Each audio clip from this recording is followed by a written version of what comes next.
Hello friends, welcome to my YouTube channel learn with Soni. तो friends, आज मैं आपके लिए सभी एग्जाम्स के लिए और भारतीय संविधान का काफी ज्यादा इम्पोर्टेंट टॉपिक का नाम है महत्वपूर्ण अनुच्छेद से रिलेटेड मोस्ट इम्पोर्टेंट 200 क्वेश्चन इस वीडियो में लेकर आई हूँ। तो अगर आप किसी भी एग्जाम की तैयारी करते हो तो ये वीडियो आपके लिए काफी ज्यादा यूजफुल होने वाली है। मैंने यहाँ पे जितने भी क्वेश्चन लिए हैं सारे सिलेक्टेड और इम्पोर्टेंट हैं। तो अगर आप किसी भी कॉम्पिटिटिव एग्जाम की तैयारी करते हो ना, तो ये वीडियो जो है वो आपके लिए काफी ज्यादा यूजफुल होने वाला है। तो वीडियो को स्किप मत करिएगा, वीडियो को पूरा एंड तक जरूर देखिएगा।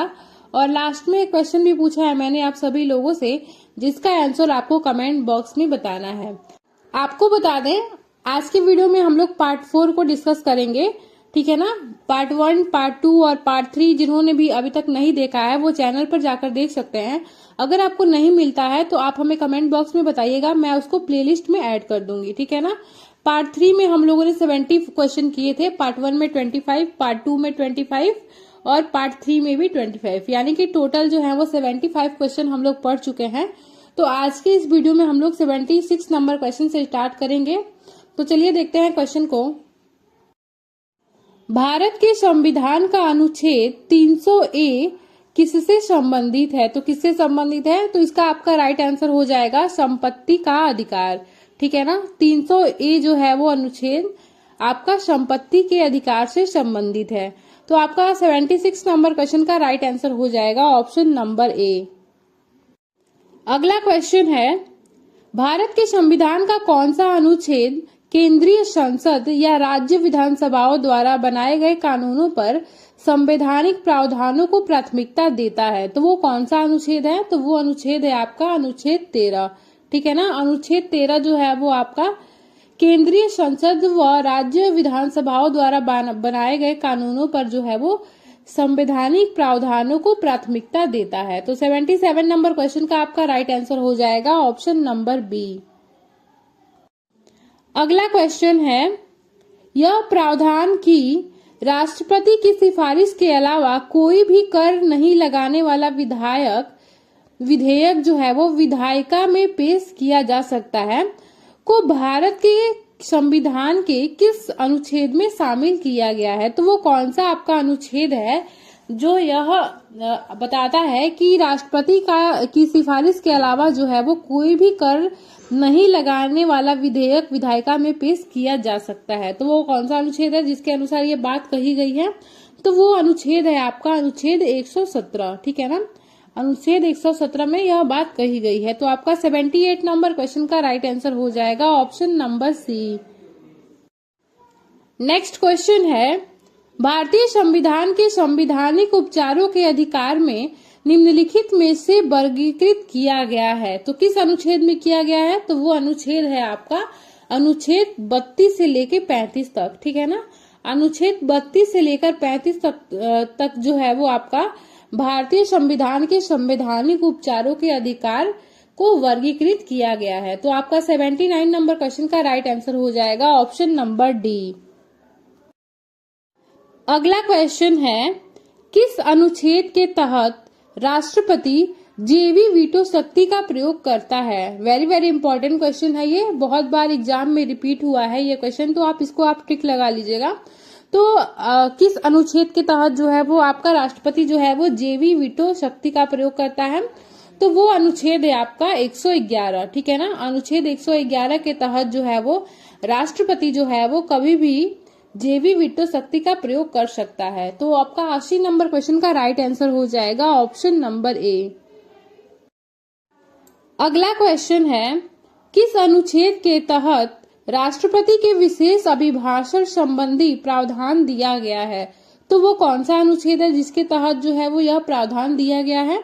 तो वो अनुच्छेद है आपका अनुच्छेद 87, ठीक है ना। अनुच्छेद 87 में जो है वो राष्ट्रपति के विशेष अभिभाषण संबंधी प्रावधान दिया गया है।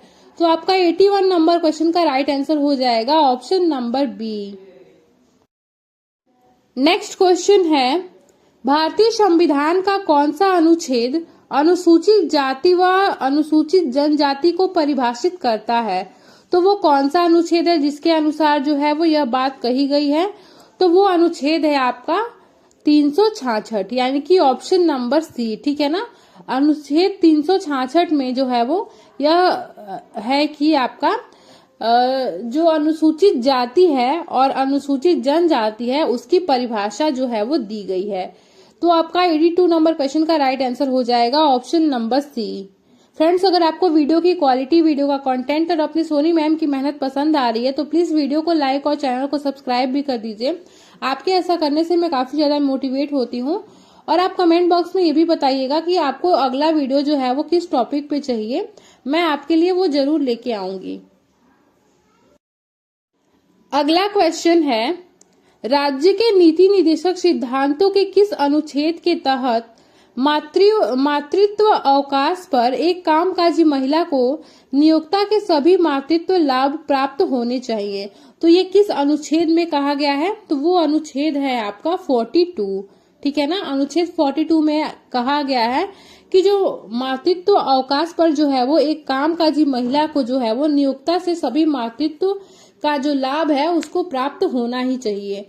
तो आपका 83 नंबर क्वेश्चन का राइट आंसर हो जाएगा option number D. Next question है, संविधान का कौन सा अनुच्छेद पंचायती राज को परिभाषित करता है? तो वो कौन सा अनुच्छेद है? तो वो अनुच्छेद है आपका अनुच्छेद 243, ठीक है ना। यानी कि ऑप्शन नंबर ए जो है वो राइट आंसर हो जाएगा। तो अनुच्छेद 243 जो है वो पंचायती राज को परिभाषित करता है। अगला क्वेश्चन है, भारत के संविधान का कौन सा अनुच्छेद यह कहता है कि राष्ट्रपति या राज्यपाल या किसी राज्य का प्रमुख अपने कार्यालय की शक्तियों और कर्तव्यों के पालन और उसके द्वारा किए जाने वाले किसी भी कार्य के लिए किसी न्यायालय में जवाबदेह नहीं होगा? तो ये किस अनुच्छेद में कहा गया है? तो वो अनुच्छेद है आपका अनुच्छेद 361, ठीक है ना। अनुच्छेद 361 में कहा गया है कि राष्ट्रपति या राज्यपाल या किसी राज्य का प्रमुख जो है वो अपने कार्यालय की शक्तियों और कर्तव्यों के पालन और उसके द्वारा जो है वो किए जाने वाले किसी भी कार्य का जो है वो किसी न्यायालय में जो है वो जवाबदेह नहीं होगा। तो आपका 85 नंबर क्वेश्चन का राइट आंसर हो जाएगा ऑप्शन नंबर बी। फ्रेंड्स, यहाँ पे मैंने जितने भी क्वेश्चन लिए हैं सारे सिलेक्टेड और इम्पोर्टेंट हैं जो आपके पिछले एग्जामों में पूछे गए हैं, ठीक है ना। आप चाहे तो आप पिछले एग्जामों का पेपर जो है वो प्रीवियस ईयर का जो पेपर है उसको उठा के आप चेक भी कर सकते हैं। वेरी वेरी इंपॉर्टेंट क्वेश्चन है ये सभी, तो आप याद रखिएगा। नेक्स्ट क्वेश्चन है, भारत के संविधान का कौन सा अनुच्छेद प्रदान करता है कि प्रधानमंत्री के साथ मंत्रिपरिषद होगी जिसके प्रमुख प्रधानमंत्री होंगे? वेरी वेरी इंपॉर्टेंट क्वेश्चन है ये, रिपीटेड क्वेश्चन है ये, याद रखिएगा। तो आपका कौन से अनुच्छेद में ये कहा गया है? तो वो अनुच्छेद है आपका अनुच्छेद 74 क्लॉज 1, ठीक है ना। यानी कि ऑप्शन नंबर सी जो है वो राइट आंसर हो जाएगा। तो अनुच्छेद 74 क्लॉज 1 में ये कहा गया है कि प्रधानमंत्री के साथ मंत्रिपरिषद होगा जिसके प्रमुख जो है वो प्रधानमंत्री होंगे। यानी कि आपका 86 नंबर क्वेश्चन का राइट आंसर हो जाएगा ऑप्शन नंबर सी। अगला क्वेश्चन है, संविधान के किस अनुच्छेद में संघ की परिभाषा का उल्लेख के बारे में बताया गया है? तो वो संविधान का कौन सा अनुच्छेद है? तो वो अनुच्छेद है आपका 343, यानी कि ऑप्शन नंबर डी जो है वो राइट आंसर हो जाएगा। तो संविधान के अनुच्छेद 343 में आपका संघ की परिभाषा का उल्लेख के बारे में बताया गया है। तो आपका 87 नंबर क्वेश्चन का राइट आंसर हो जाएगा option number D. Next question है, संविधान के किस अनुच्छेद में वार्षिक वित्तीय विवरण, जिसे बजट भी कहा जाता है, का उल्लेख है? तो वो कौन सा अनुच्छेद है? तो वो अनुच्छेद है आपका 112, ठीक है ना। संविधान के अनुच्छेद 112 में जो है वो बजट का उल्लेख किया गया है जिसे वार्षिक वित्तीय विवरण के नाम से भी जाना जाता है। तो 88 नंबर क्वेश्चन का राइट आंसर हो जाएगा option number A. Next question है, संविधान के किस अनुच्छेद में उपराष्ट्रपति के पद का उल्लेख है? तो वो संविधान का कौन सा अनुच्छेद है? तो वो है आपका अनुच्छेद 63, ठीक है ना। अनुच्छेद 63 में जो है वो राष्ट्रपति के पद का उल्लेख किया गया है। तो आपका 89 नंबर क्वेश्चन का राइट आंसर हो जाएगा option number B. Next question है, संविधान के किस अनुच्छेद में राज्यपाल की नियुक्ति के बारे में बताया गया है? तो वो संविधान का कौन सा अनुच्छेद है जिसमें जो है वो राज्यपाल की नियुक्ति के बारे में बताया गया है? तो वो अनुच्छेद है आपका 155, यानी कि आपका ऑप्शन नंबर सी जो है वो राइट आंसर हो जाएगा 90 नंबर क्वेश्चन का। नेक्स्ट क्वेश्चन है, संविधान के किस अनुच्छेद में राष्ट्रपति का महाभियोग संबंधित प्रावधान के बारे में बताया गया है?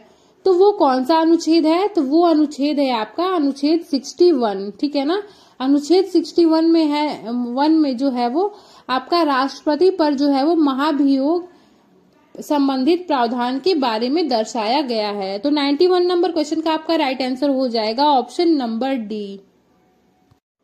अगला क्वेश्चन है, संविधान के किस अनुच्छेद में आपातकाल के दौरान भाग 3 पर निलंबन के बारे में बताया गया है? वेरी वेरी इंपॉर्टेंट क्वेश्चन है ये, इसको आप टिक लगा लीजिएगा, बहुत बार रिपीट होता है ये क्वेश्चन। तो वो कौन सा अनुच्छेद है जो आपातकाल के दौरान भाग 3 पर निलंबन के बारे में बताया गया है? तो वो अनुच्छेद है आपका 359, ठीक है ना।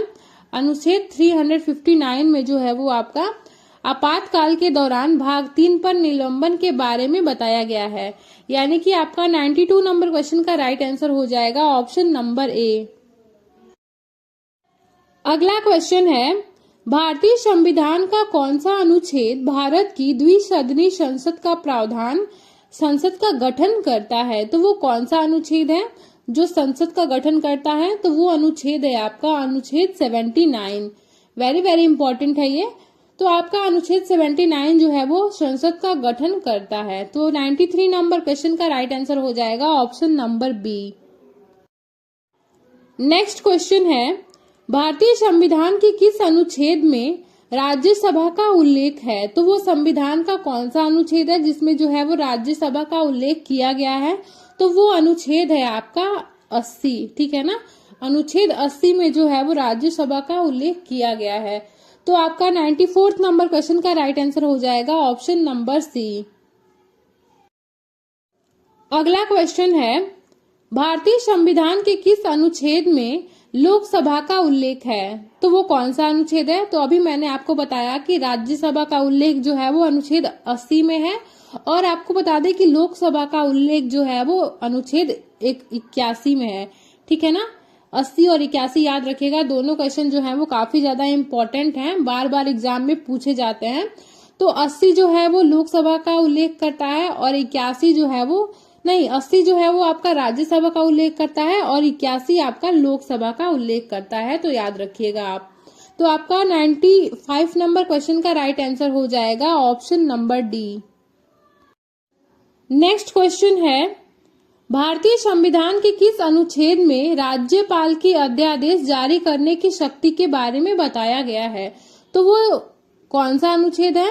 तो वो अनुच्छेद है आपका 213, ठीक है ना।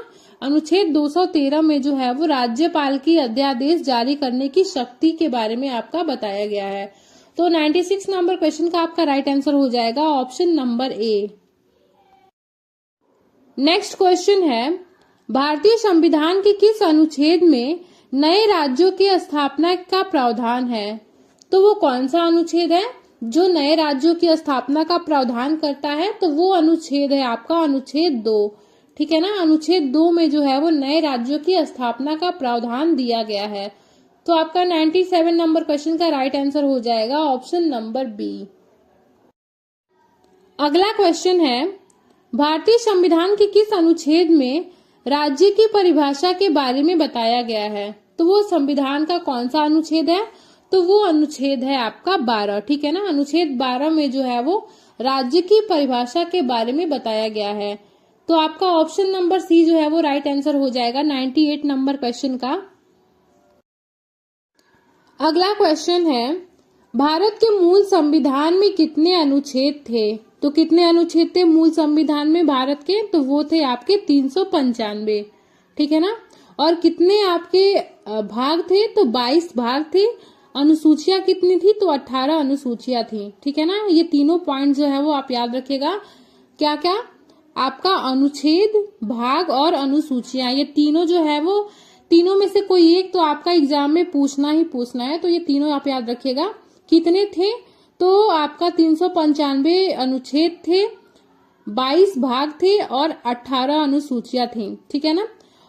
प्रेजेंट में कितने हैं? तो प्रेजेंट में आपका 448 अनुच्छेद हैं, 25 भाग हैं और आपका 12 अनुसूचियां हैं। ठीक है। यानी कि आपका 395 अनुच्छेद से बढ़कर 448 हो गया है और आपका 22 भाग से बढ़कर अब जो है वो 25 भाग हो गया है और आपका 8 अनुसूचियां से बढ़कर अब 12 अनुसूचियां हो गई हैं। तो याद रखिएगा ये तीनों पॉइंट्स वेरी वेरी इंपॉर्टेंट है। एक तो आपके एग्जाम में आना ही आना है। अगला क्वेश्चन है, किस अनुच्छेद के तहत राज्यपाल को क्षमादान की शक्ति दी गई है? तो वो कौन सा अनुच्छेद है? तो वो अनुच्छेद है आपका अनुच्छेद 161। ठीक है ना। अनुच्छेद 161 में जो है वो राज्यपाल को क्षमादान की शक्ति प्रदान की गई है। तो आपका 100 नंबर क्वेश्चन का राइट आंसर हो जाएगा option number A. Next question है जो कि आपके लिए है, इसका आंसर आपको कमेंट बॉक्स में बताना है। निम्नलिखित में से कौन सा भारत का पहला हरित बंदरगाह है? तो वो कौन सा बंदरगाह है जो भारत का पहला हरित बंदरगाह है? तो इसका आंसर आपको कमेंट बॉक्स में बताना है।